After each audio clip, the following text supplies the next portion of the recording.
Salam. Yes, yes, So you went to Texas, you're trained, yes, then deployed to Iraq yes. for a period of I was there about 4 years in four Iraq. years. Yes, Then you came back to Kenya. yes. So Iraq was great. Well, not initial arrival phase. So we land in Dubai and we finally board a plane to Baghdad, the capital of Iraq. Baghdad. So we land in Baghdad. Of course, it was an awkward kind of landing, not normal. You would expect a civilian plane to land, and I thought I'm now in civilian clothing, so we need to be treated much better like what we were expecting. But then this plane comes and starts rotating downward and then does like an emergency landing. Then there's a reason for that because outside the airport, it was vulnerable to attack by terrorists. So they have to come and rotate over a safe area, military base, and the airport to a distance they can land without subjected to enemy fire. So we land finally, we get out of the plane, then there was an attack.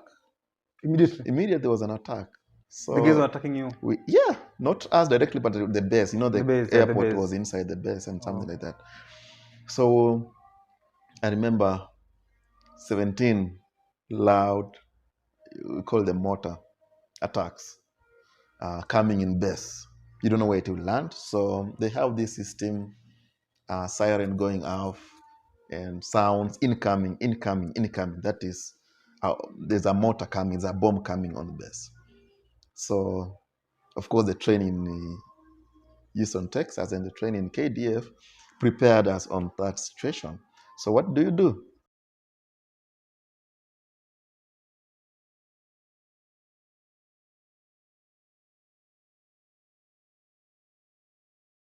Good morning, good evening, and good afternoon, guys, from where you are watching this. Today, I have a special guest in the house by the name Wenslaus. Wenslaus is an ex-soldier. Na leo nimemwita hapa atupe story about the military life and many other stories about his life, investments and crime na kila kitu. Karibu sana Wenslaus. Thank you so much. Yeah, basically you can tell people wewe ni nani. Thank you so much. My name is Wenslaus Juma Wasike, born and raised up in Bungoma, a place called Mufupi. It's in the Tongren constituency. Yes. Schooled in Chesamis, where I did my fourth. That was early 2001. Yes. Thereafter, I had an opportunity to join the campus, but I decided to join the military service and serve the country. Okay.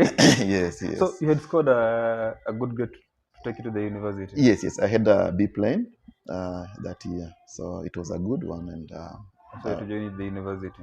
I had 2 letters of university from Egerton University, and then I went to district for military training selection. So I got a letter, contrary to the beliefs of bribing or whatever. I did not bribe anybody. So I came home with another letter. I showed my dad, and his preference was that I join university, but I had made up my mind. So he gave me 2 days to think about it. I came back and reaffirmed my position. And You want that's to join how the I found military. myself in the service. Okay. So you served in the military for how many years? Short of 5 years, that was 4 So, years. you know, when And you talk about military, most Kenyans, most of us, including me, there are several categories. So watu wengi hatujui sisi hujua mtu akisema military maybe ni polisi. okay. We have the administration police. Tuko na the Kenya Army, Okay. the Kenya Navy, tuko na maybe KDF or so. Mm-hmm. So please to pay the clear picture, kuna vitengo ngapi? Clearly, it can be confusing, but thank you. And I think I'll try to make it clear so that you understand it better. Yes. So you cannot say police and the military in the same sentence. Oh, okay. Police, what you started mentioning administrative police, Kenya police, traffic police, prisons. This deals directly with the civilian world. The civilian world. Yes, and this one, like AP, the one we used to call chiefs, officers, and things like that, established, and they are close to the citizens because they serve Raya closer. They are the one in dealing with the crimes. Okay, Yes. so that is not military. Okay, now let's talk about military. KDF. Kenya Defense KDF, Force. Kenya Defense Force, is a term you can use to comprise all the services under KDF. Now, let me be clear. I'm not speaking on behalf of KDF because they have their own structural communication. Some issues I cannot share because I'm not authorized to share, even though I'm not part of them at the moment. So I just share what is general knowledge and things like that. So under Kenya Defense Forces, largely we have four branches, and which can be broken down to say three basically. So we have Kenya Army, we have Kenya Air Force, we have Kenya Navy. Kenya Navy. Yeah. So the backbone, the original setup was Kenya Army. Kenya Army. And you will see they have a lot of bases in the country. Under Kenya Army, you'll see very many departments, different camps, different specialized in different missions. You will hear of artillery, you'll hear of infantry, you'll hear of signal, communication, medical, so many. So it's a society. KDF is a society. Society. Yes. In a society or a community inside, you'll have a hospital, you'll have a shop, you'll have an eating place, you'll have a gym. Everything. Everything. So today, if I walked into the Langata, how do you call it? 7K Langata. Yes. Yes. Langata I'll Barracks. get a hospital, I'll get a shop. In fact, I'll not get a one. gym. We have I think Langata, they have about 2 facilities medical. They have. It's that big? They recently opened up a mental trauma, a very nice facility. Okay, it's that big? Yeah, it's big. It's big. It's big. Okay, so what goes on inside that camp? Basically, it's a home. Being KDF, they are called on standby 24/7. So you'll want your troops, your men, if you are the commander, at your disposal. So again, they need to be made comfortable in a nice environment so that when you want them, you have them to serve the mission at a short period. Okay. For example, like the administration police, ideally see they have houses, they're given houses. So you'll find like after a job, he'll walk home. Not home, but to his house, and there's a family there. When it comes to you, the KDF guys, is there time you're allowed while on duty? Let's say like you're not on leave, on duty. Are you allowed to go see your family, interact, and come back? Or But I said it's a community because now you have your family in your there. family is in there. Yes, you have your house. You are catered for. Not unless there is a special need, the houses are shortage. You are supposed to be housed there. That is what supposed. So your wife and children are inside there. You have schools. And there's a school. Oh, the kids in school. There's a supermarket. They have their neighbors. Subsidized. Yeah. The products in the supermarket, are they subsidized? I can't say. It's just like what you'll find in Carrefour or Naivas. I don't. The rates are the same. Nearly the same. Perhaps the terms of maybe higher purchase are more friendly, better than when you're taking. Someone told me when you buy beer at the police mess, it's cheaper as compared to the club or a bar. But you see, firstly, I want to, like I said, we want to differentiate police, administration police. That's a different service from KDF. Good. And perhaps to take you back in history, before the 2010 constitution changes, they used to call the armed forces, military was armed forces. Yes. The Kenya armed forces. So like the Kenya police was now Kenya police service something. So KDF after 2010 is when it became KDF. KDF. Before it was armed The forces. armed forces. Of course, they have their own guiding principles, regulations that governs them. Like I said, it's a community. Okay. So you'll expect anything that's out here is like a shadow government. Or You shadow have government. a chief there, you have there's a village elder there, you have... If you misbehave, there's that formation. And they have their police inside. if you misbehave, their police There will is handle military you police that will come for you. inside. Yeah, you will expect a military also to have There's a court. crimes. Yes, court martial. That's what will judge you. Yes. Oh, great. Yes. I think Not now, unless you stepped on something out here, outside the fence is when you'll be perhaps, but most of the cases that deals with them will be done inside there. Okay. Great. Now, these stories we do, not rumors. I can tell you a short story of my life. Back in 2017, I had an opportunity to join the, how do you call them? Okay, the army. But I was joining as a cadet, GSU cadet. GSO, General Service Officer. General Service Officer. Yeah. So I spent there like 2 weeks. Then I ran away. Okay. Yeah, I ran away and went back to the university because of the experience of those 2 weeks. The exercise, physical, you could not physical exercise and everything. Now, yes, I only spent there 2 weeks. I don't have much information about that. But to me, I was saying that the exercise is torture. And people could be killed. Yeah. Unapigwa, unalimwa. So give us the experience. you experienced while I think you missed out. You missed out on a great experience and opportunity. Of course, it's not for everybody. So I'll respect your position of quitting and running away. But perhaps it was not cut for you. It's for somebody else. Because it's not for the faint-hearted. Trust me, it's a tough training.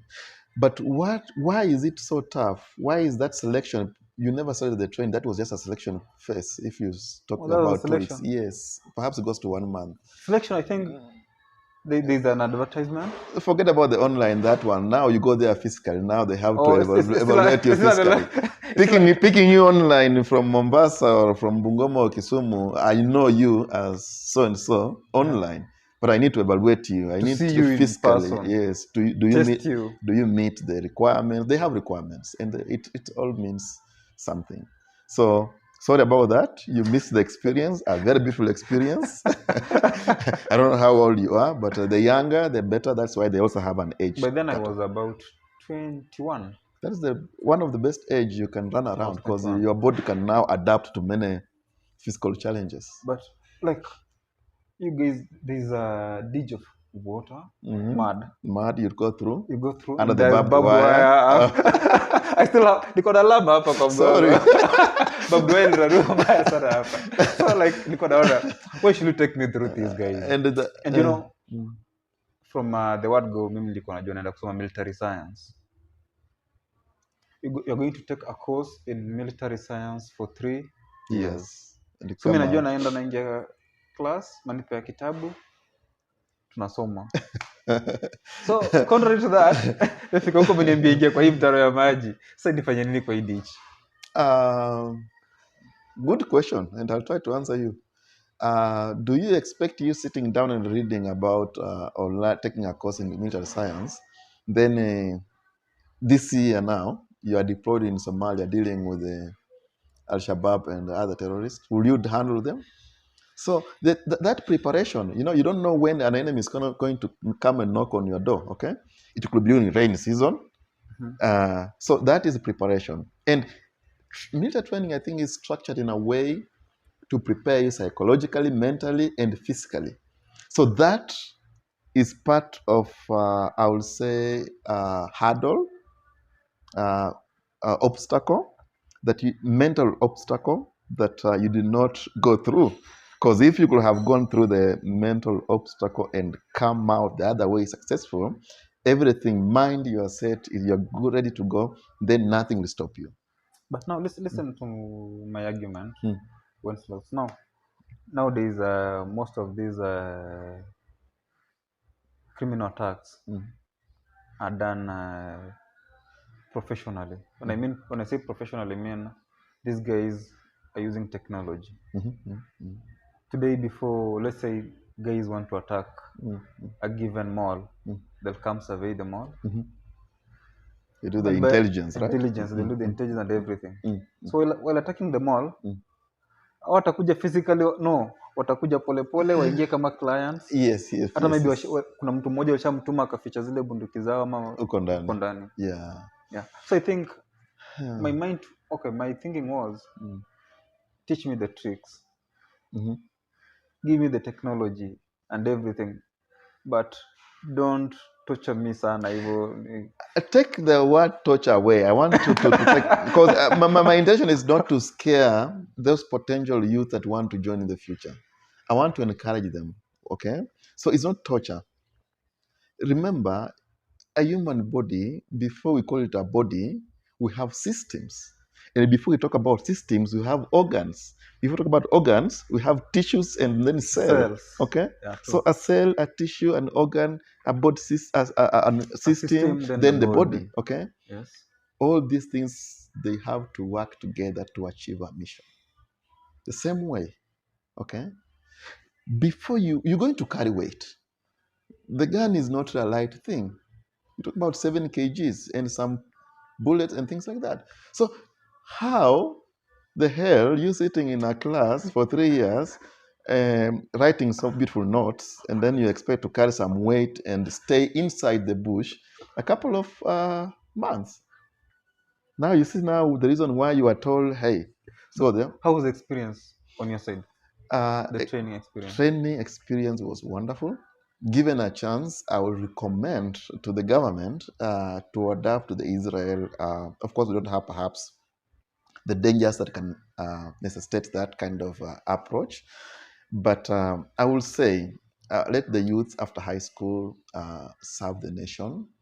Yes, we have a specialized service, KDF, trained specialized that are going like a career. But I would want the youth to train and serve the nation in a small capacity, 2, 3 years, and then move out. Because one, you developing a society that is resilient, a society that is mentally prepared to deal with the challenges. You know, in part of the training, they tell you make do what you have. Okay, you are given a task and you are required to accomplish with minimum resources. So it's about you. They call initiative.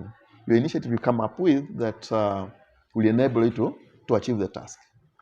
You will be told, cut the grass. Okay, you don't have any whip, slash or mow or something. So what do they expect you to do? Use your hands. But at the end of it, what is happening to you? You're getting stronger, more tougher. You see? Yeah, and yeah, it's that is the essence. I'm not buying your school of thought, Oh, but I'll agree with you. I'll agree with you, but mm, mm. I don't think I'm buying your school of thought. Ati cutting grass with my hand is Yes, making me stronger. it is. Trust me. Go and try. Eh? There's the strength in it. Eh? Then the beauty about it is part of the training is also to bring unity Mhm. among the trainees, whether cadet officers, whether recruits. It's about unity. So they make you do things together. And why is that important? Because during war or on a mission to achieve something, might not necessarily be a war, might be secondary role. Disaster has happened, flooding. I want you to work as a team, as a unit. Before we continue, what's the difference between a cadet and a serviceman? Good question. Servicemen or women, this start from the rank of recruits who is under training. Then, of course, we have private or senior private, depending on the service, corporal, lance corporal, corporal, sergeant. So the highest in that line of a career is warrant officer one. Of Warrant course, it officer can one. come, yes, it can come with some appointments. So you find Army Sergeant Major, Naval Sergeant, something like that. But it's a warrant officer one, the highest. So that's the serviceman, servicewoman. You come and talk of cadets. Now, cadets is a training to be an officer, like a commander, kind of. Of course, this also they have leadership. That's why they have ranks. But now this is a commissioned officers. These others were non-commissioned officers. So commissioned officers, they start from cadets, then lieutenants, of course, first, second, captain, major, lieutenant colonel, colonel, brigadier. Now from brigadier Oh, so is a general. Lieutenant Colonel Kiswahili tusikianga Lieutenant Kanali. Lieutenant colonel, yeah, lieutenant colonel, colonel. Oh, So Kiswahili tusikianga Lieutenant all the Kanali. way to So and four-star so. generals. And, Oh, yeah. that's a high rank. Yes, yes, yes. Oh, okay. So basically the cadets, these are like Commissioned commissioners. officers. Commissioned officers. Commissioned So officers. you had a chance to be commissioned. I missed that chance. You messed up. I didn't mess up. I missed. It's okay. Oh, Anyway, great discussion. Now, like during the training, what can you say was your toughest experience? An experience that you may not want to experience again? I will not say it was a tough experience. I will say literally it was enjoying throughout my experience. Of course, physical body wearing down, you literally sweat and you see salt coming out of your uniform because you don't have no more water in your body. But look at the age. Okay, You're still young. you're still young. So, like I said, physical adjustment of the body, mental because of teamwork, and you're not harboring any thought of running away. So, it makes everything interesting. And trust me, I think having undergone the training successfully, passing out, it prepares one to live anywhere. You can survive anywhere. Can survive anywhere. You can survive anywhere. Under any conditions. Yes. So for you, it was a nice experience. It was a nice experience. Okay. That's why I'm advocating for government to reconsider, given resources, of course, to consider anybody before joining colleges or universities to undertake a mandatory training. Yeah, they can do like the NYS. NYS, something like that. Not necessarily to. Yeah? Nasikia kitambo before. Join campus. I think before 1986 or something. In the 80s, you could go through NYS before you join campus. And it was nice. Look at the guys who. Those people. Those are the same guys who walikuwa tupiga shule vibaya sana. Pata mwalimu anakupiga na sira yote. Anafanya unaogopa shule. No. Because they have the attitude and the skills they acquired, that purpose of unity. Because even in YS is not also for the faint-hearted. It's a tough course. But that preparedness, the mental preparedness, and the calculating the culture that you need to put something for your nation, you need to do something for your country. Right now, you and I, we're asking, we need roads. We need the MP to do this. We need the president to do this. But it should come at a time where we query ourselves, what are we doing for the nation? Because this environment, it looks up to you and me. Great. Now, this leads us to this question. Once you join the military, you do come out a different person, not the same. Once unaingia military, sila litoka. Of course. Yeah. Unapata, sorry for using this word. These guys hawana utu in that sense. Yeah. This is a guy who can shoot you and he doesn't feel anything, has done something wrong. This is a guy who can this is a guy mwenye anaweza kuja nyumbani. So mamake si yule mamake tena. Can you explain that? I think I loved my mom. Okay. Anyway, I get you. That's not the point I'm trying to drive at home. Yes. But basically, you come out a different person. I apologize for using the word heartless and inhuman. I No, apologize for using that. no, not a problem. And Uh, perhaps the reason why I'm here is to perhaps try to drive and erase some of those what you believe in, so that you. basically hata venye tuko hapa nimesha kuogopa. So, no, no, you're in safe hands. I'm a civilian. I'm a civilian. You're in safe hands. Yes. So, usiniogope. So, KDF personnel perhaps are some of the friendliest people you'll find, okay, in the country. And if anything, you can be sure, most of them, they will mean their word, okay?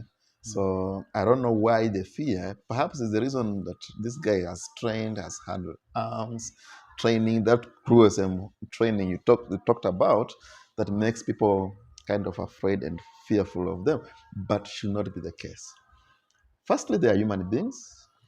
They are citizens of this nation, and they are doing a lot for this country. Perception, you go home, perhaps you look at your mother like, what you are trying to say. I will say, not unless it's an isolated case. And that could be a mental issue. But otherwise, you have no reason to start threatening people around No, you. it's good you've brought it to yourself. Mental issue. Yeah. When it comes to the military guys Mm. and now the police service, Mm. most of these guys do suffer mental issues. Is that right? Yeah. Yeah. Like you'll see today, a serviceman anakuja nyumbani, a small misunderstanding with the family, anashoot bibi Shoot. mtoto na mwenye we've heard of those cases. Mm-hmm. We've heard of cases whereby these guys they literally find you somewhere and they harass you for no reason. Mm-hmm. To me, it associated some mental problem because it's not Illness. normal. Mm. Why? What's the major cause for this? Or nini kuwa shida unapata most of these guys wanakuwa na that problem? Thanks. And again, I will not speak so much about Kenya Police, or rather also KDF, but I will be more professional approach because of my understanding. So, firstly, there's a reason they call them discipline services. The type of training to handle the population out there, or to cut out your career, is a professional way, okay? Nobody in KDF is trained to come and disrespect the people, the taxpayers out here, okay? So it could be an isolated case, just like if I ask you within Nairobi, how many civilians fought out there last night in a club? So many. So perhaps cases of KDF, it happens because there is that naming. We have put a tag on them. A KDF soldier has killed so and so. But we have crimes more out here than even what's happening in the uniformed services. We are having more deaths out here, killings, okay, than crimes in armed forces, Kenya Defense Forces establishment. So some of these things are just individual issues. Now, it's true. I am yet to find a career that does not come with a PTSD. Perhaps trauma you are trying, let me call it PTSD. Post-trauma syndrome disease. And what is this? I'm not a psychologist or a counselor to break down perhaps in a way you can understand fully, but I will say repetitive exposure to situations that can affect our mental perception, approach, like dangerous situations, yes, can make one. And they need professionals, they need counselors, they need to debrief. And now this cuts across all professionals, including a teacher. Okay? Teachers in school, they deal with children who are perhaps coming from a family. You look at a child from a poor background. You look at a child who has been challenged medically or physically or something, tortured at home. These teachers, that one can be a trauma. If you are a caring teacher, trauma. So, career-wise, you're looking at a police officer out there. whose duty is required to deal with criminals on the street. These guys are shot at. They are killed. Their colleagues are dead. What will happen to you now that you know me, Wenslaus, and I'm shot at that door? Will you walk away? Yes, you can walk away, of course, but will that memory go away out of your mind? It will stick with you, right? True. You had a meeting, you had a discussion with Wenslaus, he was shot. Okay? You stay with that. So it needs professional approach. It needs a counselor to debrief. Now, this is one of perhaps the areas where, as a developing country, we have not established fully. Take a look at US, Canada, UK. These countries or states, they have specialized people who comes and picks a body. Okay? Those are dead bodies. Here in Kenya, a police officer, whether they are trained in medical or not, you will go and pick that body because it's career. Put it behind. Someone hangs himself or herself. Yes, you go. Yeah, it's never been. It should never be a police officer's duty. It needs a specialized person. That's true. And after that, this person needs to go and be debriefed. An accident happens. You have some severe injuries. It's a policeman who will come in. Exactly. And they are required to do that as a duty because we think it's normal for them to do that. Now, talk about KDF. How many of our brothers and sisters, these people are part of our society. They are brothers, they are sisters, they are uncles, everybody. They are dads, mothers. They have been deployed in Somalia, Southern Sudan, and so many other missions around for peacekeeping and kind of enforcement. What do they see? They come under attack, perhaps resources operating with minimum resources. Okay? So these situations, career-wise, you have risks. Okay? Yes. I said it's a community. It's a community. It could be also sexual harassment among the community. What does it do? All these issues can mount to PTSD, the trauma arising from the career. Now, you and me, we might think that police officers and the KDF might have perhaps more subjective to getting more serious PTSDs than other careers. Of course, yes, because of the environment they work in. You're in a forest, you're meeting these cobras and wild animals, but you know what? You are required to operate professionally because if you disturb them, then you are giving your position away to your enemy. Plus, it's a natural habitat, so you need to give them peace in the natural habitat. So you lie there quietly and leave it fast, hoping that it doesn't attack you. But so any career has a trauma kind of nature. All of us, we have trauma. It's just that some have aggravated status because of different exposures. But there's nobody. Even you pick a child and you put it down, you separate the mind to the bottom, you realize they are also affected because of what we do around them. Basically, talking about that, I remember a story whereby a guy who was serving in the military, he was from my village. This guy, I think they were deployed in Garissa. There was some issue in Garissa. They were deployed in Garissa, and their camp was attacked. His colleagues were shot dead. He was the only guy who survived. True. He came back and resigned. He's now a teacher.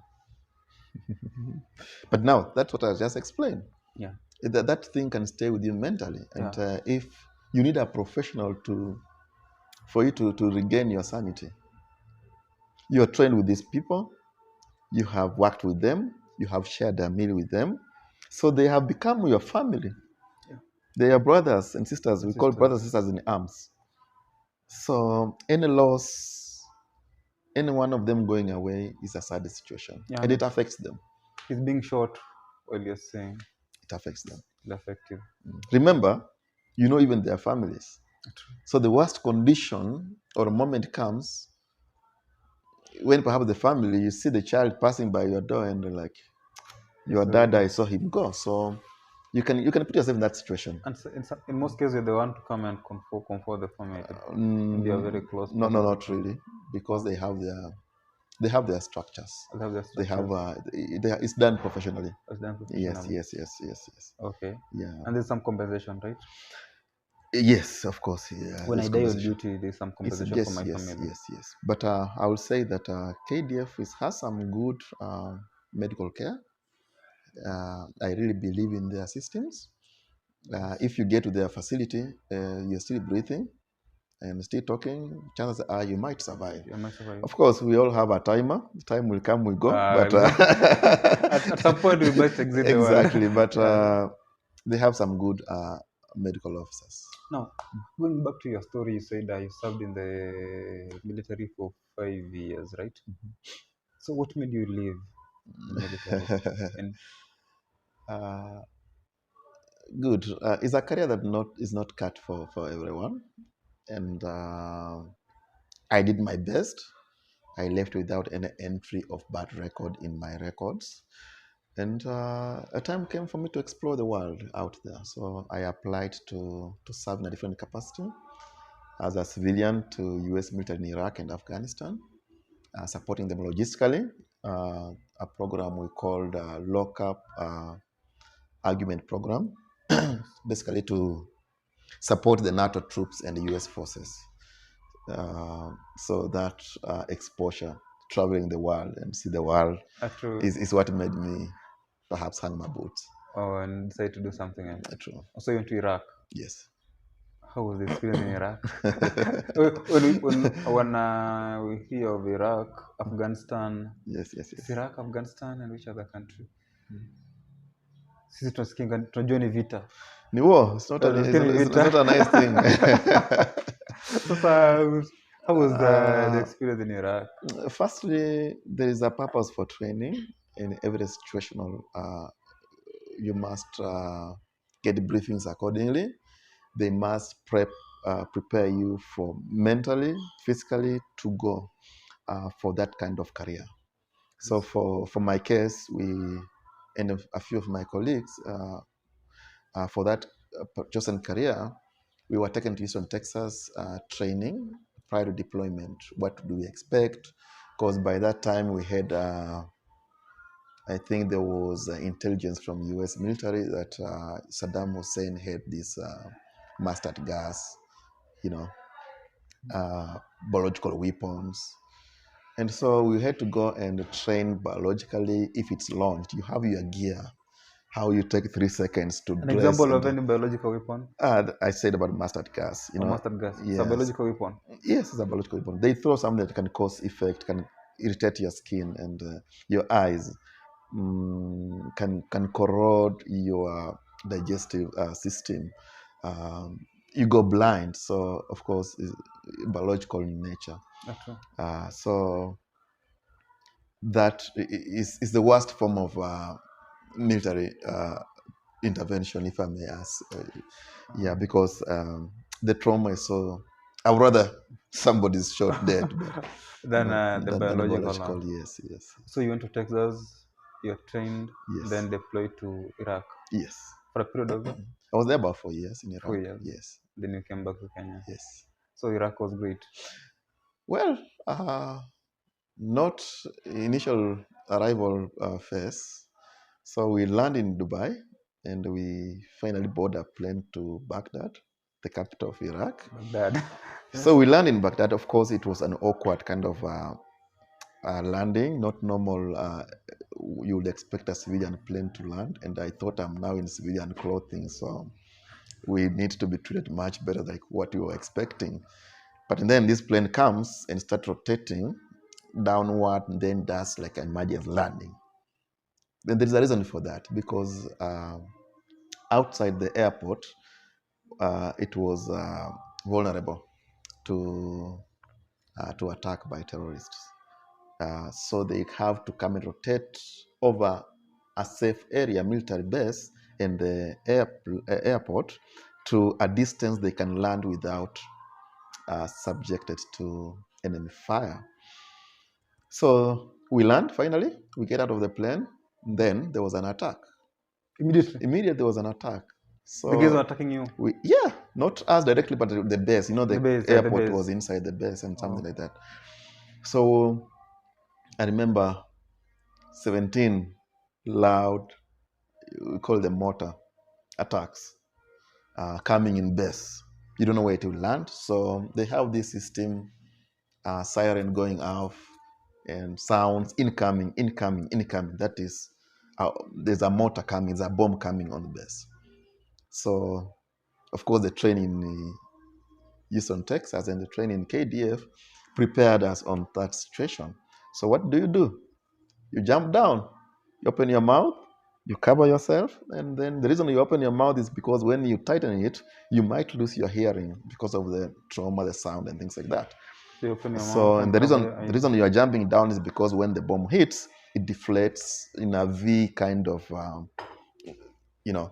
Yeah, So when you are down, not unless it's landing next to next to you, you. chances are you might survive the shrapnels and things like that. Yeah. So the purpose of training again, So you arrive, there's an attack. attack, you quickly jump down until you hear the sound, all clear, all clear. It's so loud. So initially it is incoming, incoming. Then they really hit, and then all clear. Then means you are back to normal until you wait for another period to get hit again. Crazy. I think I cannot serve in the military. Yeah, you wait for your next turn, you have survived with this one. You don't know So if you you wait will for survive the, another one or not. Yes. but you are set. Of course, the training and the mental So you are physically, mentally, psychologically prepared for that. to go, yes.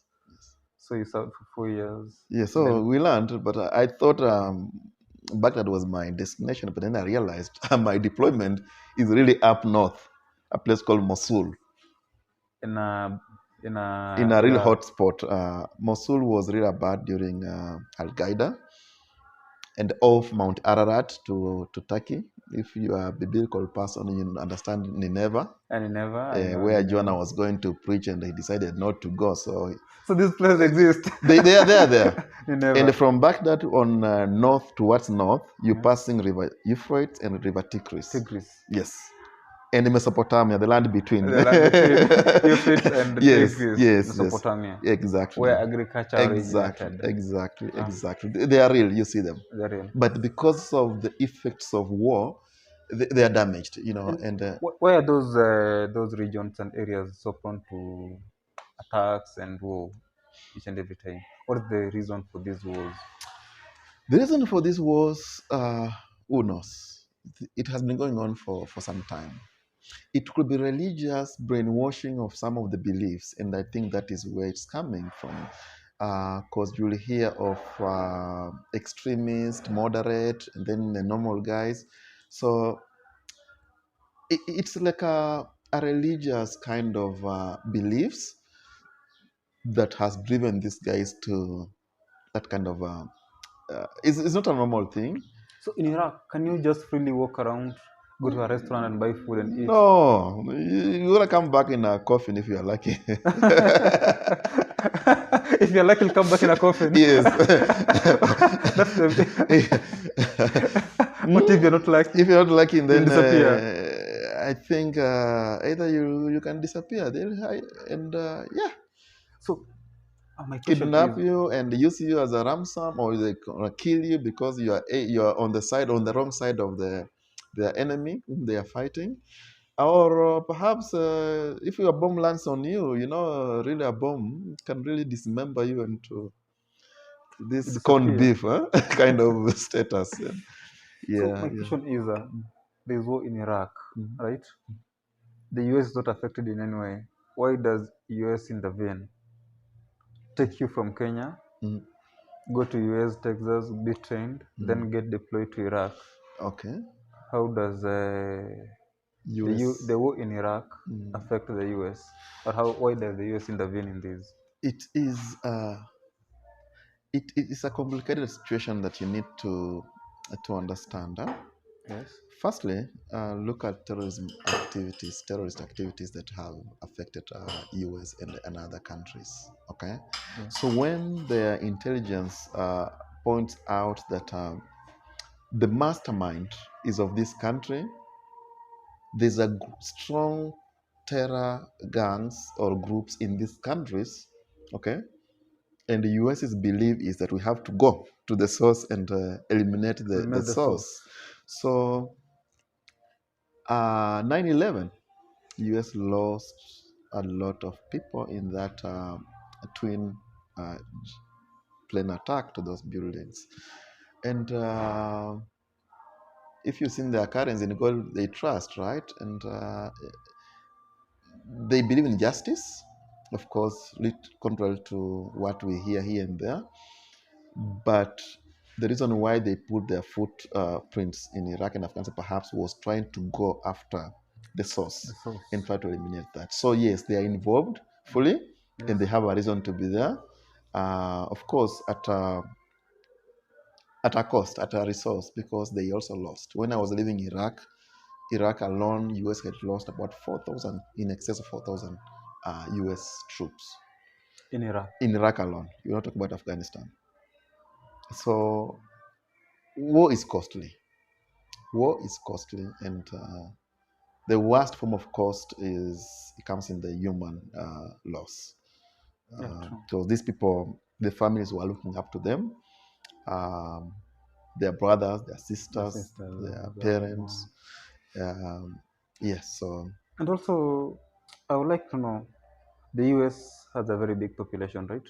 mhm, A very, very big population, and they mhm, have the best military guys, I think, in the world. mhm, One of the best, not the best, but one of the best. of course, yeah, you're right. Yeah. So why should these guys come all the way to Kenya and look for Wenslaws? But because not use because the guys because they believed in that Wednesdays can do the job and better than the guys. okay, yes, right. Why did you finish the cadet training or whatever? So not everybody's. This is a war zone. This is a military active deployment and war zone. So the risks, the way we perceive risks is different. Okay. So various factors. Okay. There could be an issue of cost. Remember, I wasn't a U.S. citizen, so the cost of uh, sustaining me in terms of salaries, the needs, food, everything, transportation is the same. But in terms of salaries, the cost cutting measures, everybody's working on a budget. Actually, So Wenceslaus perhaps was being paid lesser than done. a US citizen. So So that could be one of it reason. Again, behind the scene could be you spread the risks. oh So yeah. when Wenceslaus dies, the impact is at Mufupi in Kenya, In in Kenya, Bungoma, in Bungoma County, but not not in the in US. Texas. So, So they're spreading a so risk. yes, so cost could be it. Then of course there's the experience, the skills. If you are of the right skill, the right attitude, and you meet the requirements, then I found US, they'll give you opportunity. And I like to thank them for that. They give you opportunity to serve. And And showcase your yes, yes, skills. yes. And they have no issues. The company was so wonderful, KBR, Kellogg Brown Root. They will give you promotion if you deserve it. Even part of my workmates when I was in charge of a department, they were American citizens.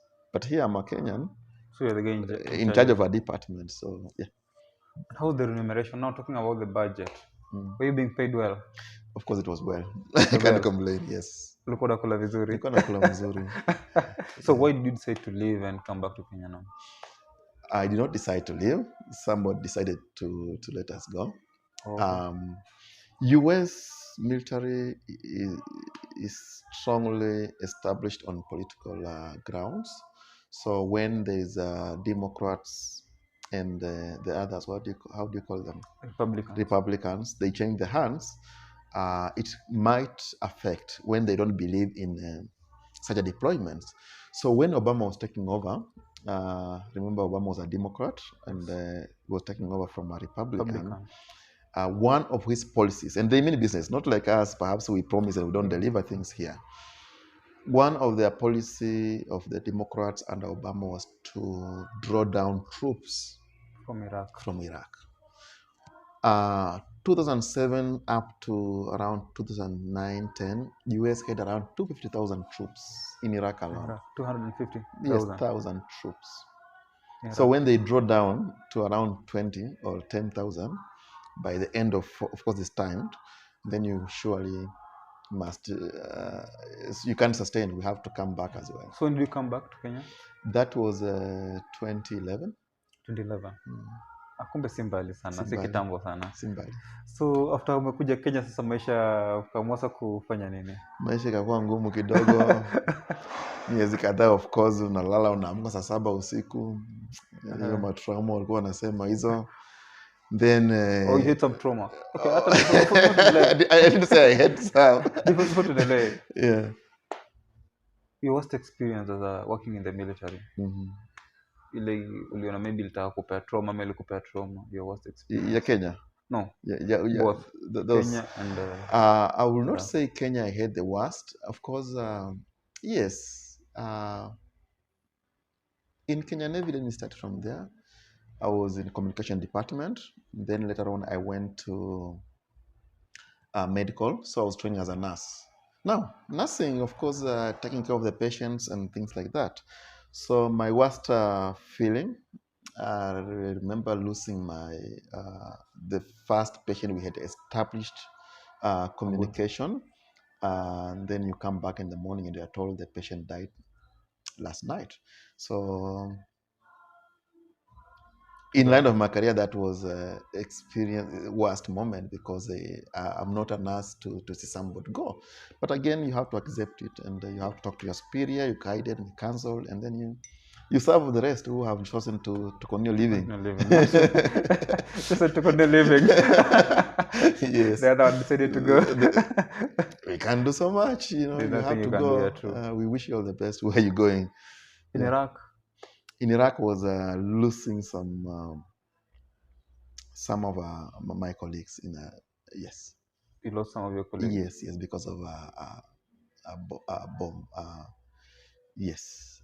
So attack. For yourself, you didn't experience maybe upigwe risasi kidogo lakini uko na injury? Not directly, because we were in armored. We were shot at. The vehicle I was in, it was an armored vehicle. But so again, a small weapon, G3, AK-47, it was sustainable. So yes, you are shot, you have been shot, but it's not you physically. So, but ni gari uko ndani? Gari imegongwa. Yeah. And we were protected, by the way. Again, we owe so much to God for protection, and secondly to US military for ensuring that civilian us, anywhere we go, we are protected. Sawa. Yeah. Great. Now, but again, the worst experience, like I say, losing colleagues in a department who were attacked by those Al-Qaeda. Yes, VBID. Yeah, vehicle-borne improvised explosive device. Great. Now you came back to Kenya in 2011. Maisha ya kupiga kidogo, so ukapick na wapi? Nikaona hapana, so that was in November, towards the end of November 2011. Yes. So January first week, I dropped in my CV quickly to go to Afghanistan and continue with my service to the people. Service to the people. Yes. Yeah. So you went to Afghanistan? Yes, I spent there 2 years. 2 years. So that is 2012 and 2013. So I started 2012, 2013. Yeah. So no, I was in Kenya 2012. Okay. Yes. So 2013, 2014, I was in Afghanistan. Serving in the forces again? Forces again, but as a civilian support, logistical support to NATO forces, yeah. Okay. Then you came back in 2014 November. 2014 November? Yes. You're back in Kenya? Yes, so I had Christmas here. How's Afghanistan?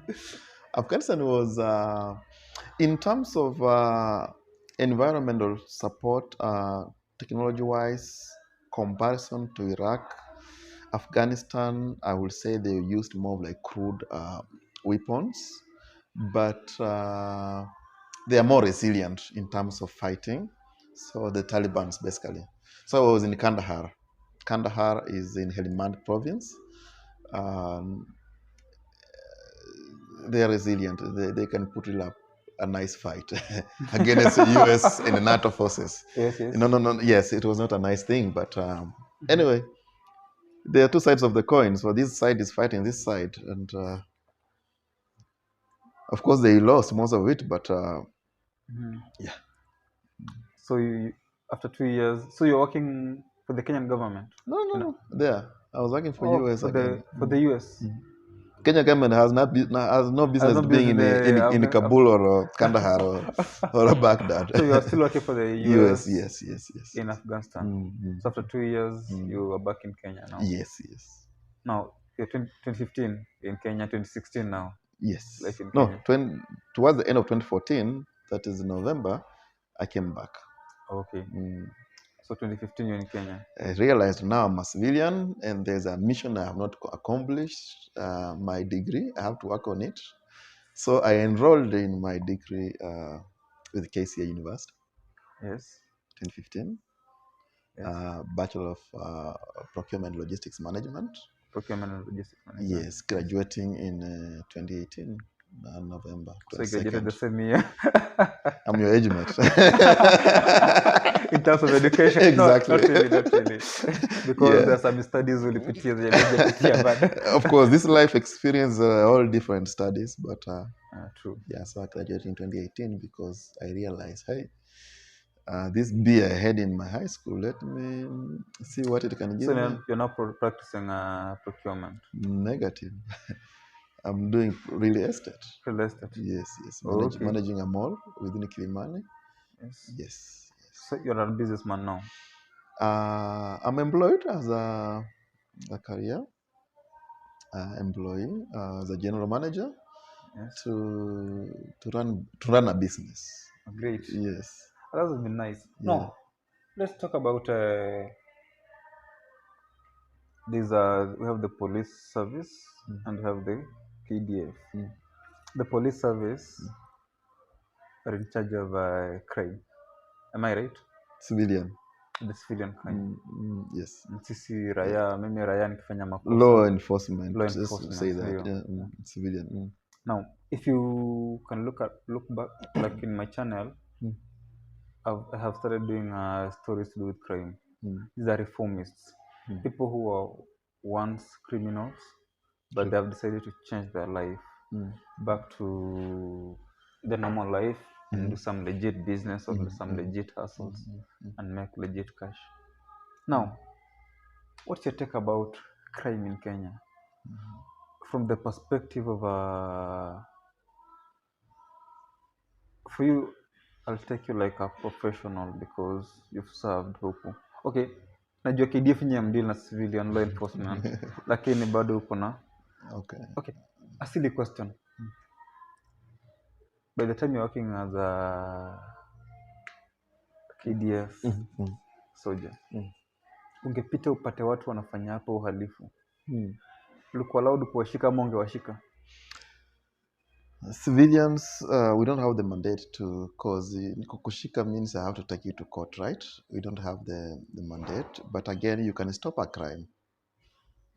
You can stop a crime in many ways. You can call in police, those hotlines. You can immobilize somebody and call in, and if they come for the person, it will be unfortunate for you to walk around or to walk away from an active crime spot.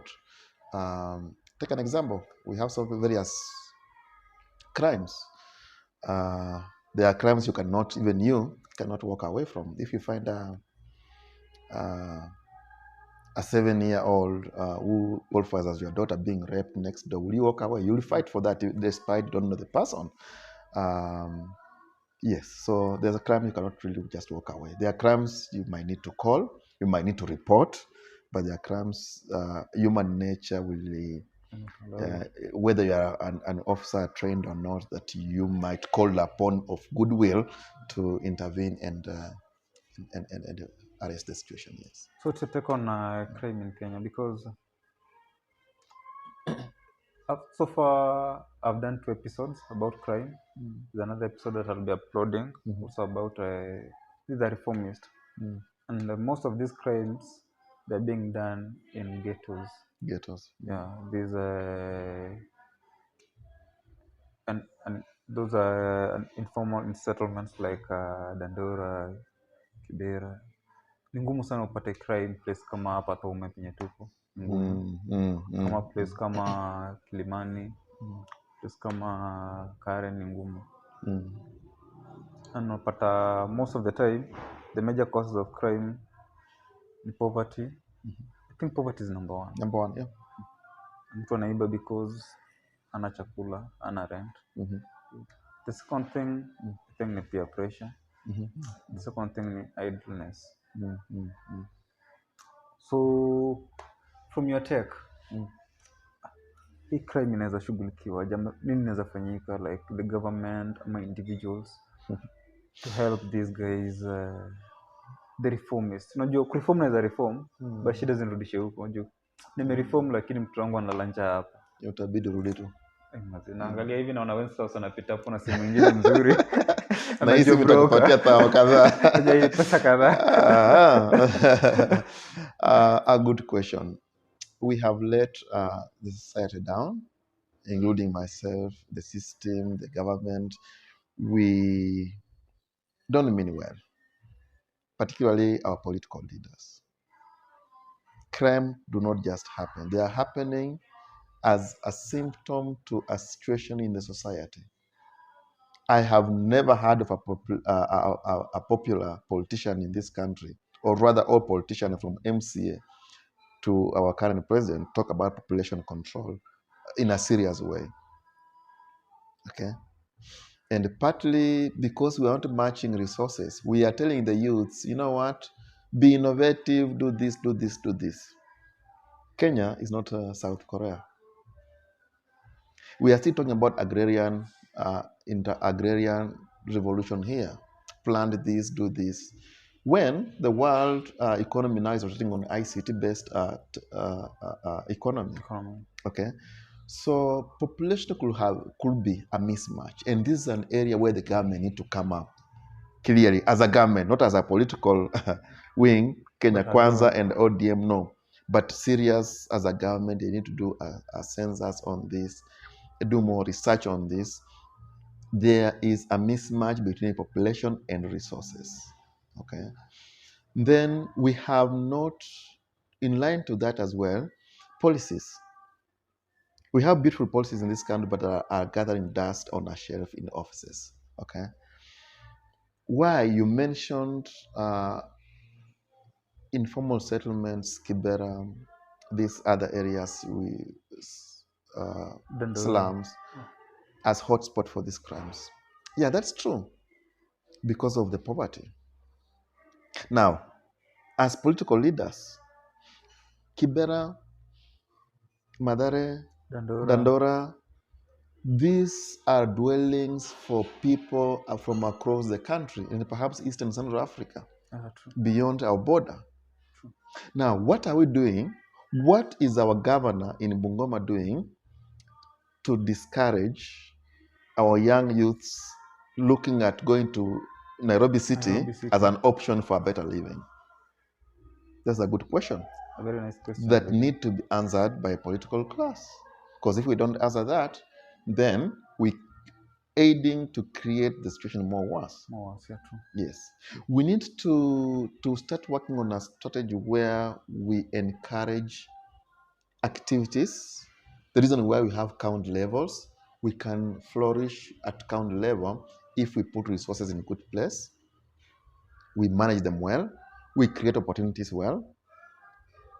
Okay, we have the youths, when put together, they can create a product, add value, and export. True. Let our county governments help the youths to do that. It's a gradual process like any other development. It's never an overnight thing, but it's a work that is overdue. Okay, we must check the population against our resources. We must discourage the guys coming to city, not unless we also making the city acceptable and a better place for them to come, then it's okay. Great. And if that's the case, why not make Bungoma city and and decentralize this crime so that you Yeah. have a bit in Bit in Bungoma and Bungoma, bit some in in Kisumu, a Nairobi. bit in Yeah, so that you true, don't true. have them all together, hotspot one place. One place. Yeah, true. But yes, now poverty is an issue, and you asked about what can be done. So, firstly, I think the development-wise, people have to take up upon themselves as individuals, as people of opinion matters, people leaders in the society. If you are a headmaster of that primary school in Kibera, don't just look at your work leading the school. Look at your immediate neighborhood and look at it as part of your priority. How you engage them, how to talk to the youth, because you are a professional, you went to school, you have gone through promotions, you are the headmaster, you are in charge, you are in management. Okay. Yes. How can you engage your MCA? We know these people. These people who are doing crimes are our brothers and our sisters. The brother. System structures are there to know that Wasike Wenslaus here is a crime, is a murderer. It's just that we have cut the links that we cannot get to the bottom of this.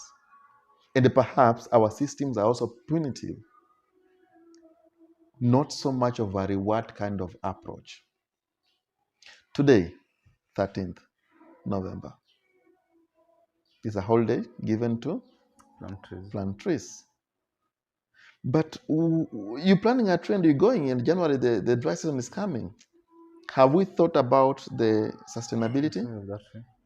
Now, supposing the approach could have been, you as a smallholder dwelling, you plant 10 trees. And if you see these trees to the next rain season, April, all of them, then you're going to have 50 bags of mbolea for your own use. That's a reward kind of approach. This family will struggle so much to water this plant and ensure by April the plant has survived. So that they can get the reward. Yes. Simple. So we need to do a reward. We need to appreciate them. And by so doing, you remember you are empowering this family to be sufficient in the production of food. And what will happen next? The child will not see a need to come to Nairobi.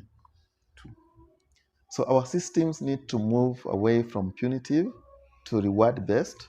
Of course, some crimes have to be punished.